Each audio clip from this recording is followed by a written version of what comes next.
Hi, I'm Leon Lovelace, and this is Unstoppable Force. Now, I got a news story for you, and it's from CNET.com, and it's about how Apple admits that they've been slowing down their older cell phones. Okay, Apple on Wednesday said a software feature released last year makes your phone operate more slowly to offset problems with its aging lithium-ion battery. As batteries get older, they don't hold their charges as well as newer batteries. You can have worse problems if the charge is low or the temperature is cold. Or this article is from almost a week and a half ago. Yeah, week and a few days ago. All right, the aging battery means your phone could have trouble operating or might unexpectedly shut down, as happened to the iPhone 6 and 6S last year. The processors in those devices want to hit faster speeds, but their batteries couldn't handle the demand, prompting some phones to simply switch themselves off. Just offhand, that just sounds like some old bullshit they're wanting to say. Because with their slightly older cell phones and with different brand cell phones and laptops and with tablets, that's never happened where the device couldn't handle or the battery couldn't handle the faster speed, so it shut off. So that just sounds like they're making that shit up just to justify slowing people's phones down or shutting them off.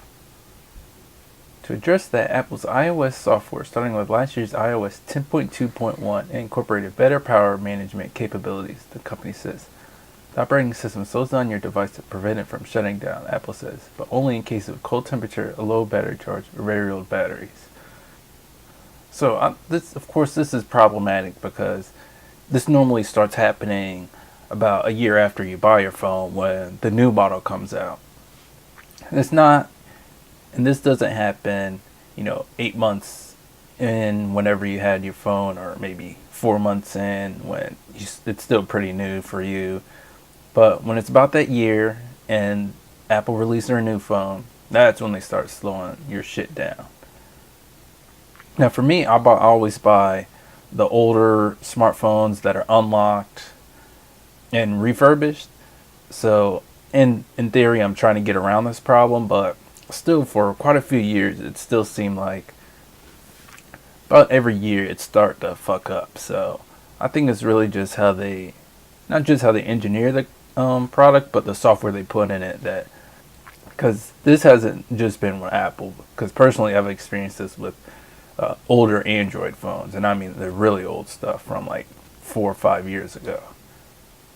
Of course, the companies do this because, like Apple is doing this because they want to maximize their profits. They're not just trying to make a profit, because they could say after your phone's a year old or a year and a half old and the battery's actually really starting to not hold a charge that well, they could say, hey, okay, come bring your phone to the Apple store, or just bring it to the store for whichever carrier you have, and we'll replace your battery for, I don't know, $40, $50 or something.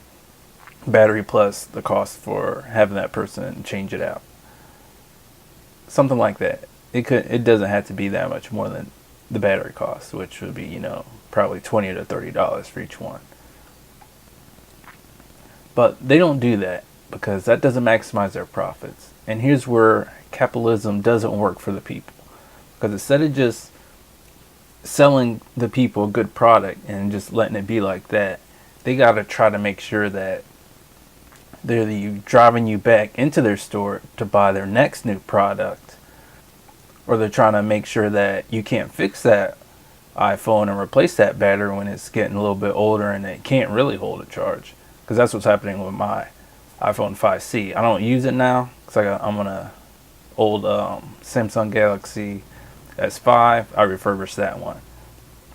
But my 5C, the battery doesn't last nearly as long as it used to. So I'm at least able to change out or put a new battery in there.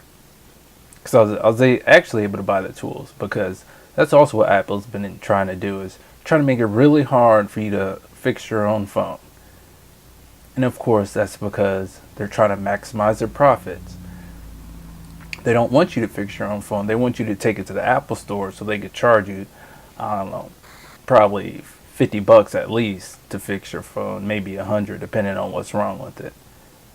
But capitalism is not really working for the people. And here's one great example of it. Yeah, because here's later down in the article.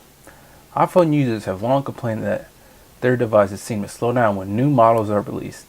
Some have said they believe it to be a purposeful effort by Apple and other tech companies to hamper their performance in order to get users to buy new models. Apple has long denied this assertion. So they could deny it all they want, but it's pretty obvious. Because a cell phone can last longer than a year, and it could work just fine. But since they don't want it to, it's not that they don't want it to last year, but they need you to maximize their profits. They need you to buy that new phone. Not just to buy a new battery, but buy a new phone.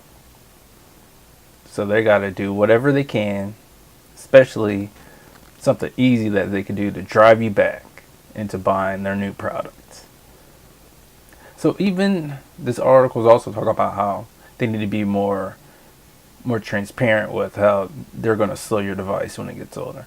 So they could do that, but that's still, in my opinion, that's still unethical to still, unnecessarily hamper people's devices, because it's just not necessary. They don't need to do that, but they want to do that.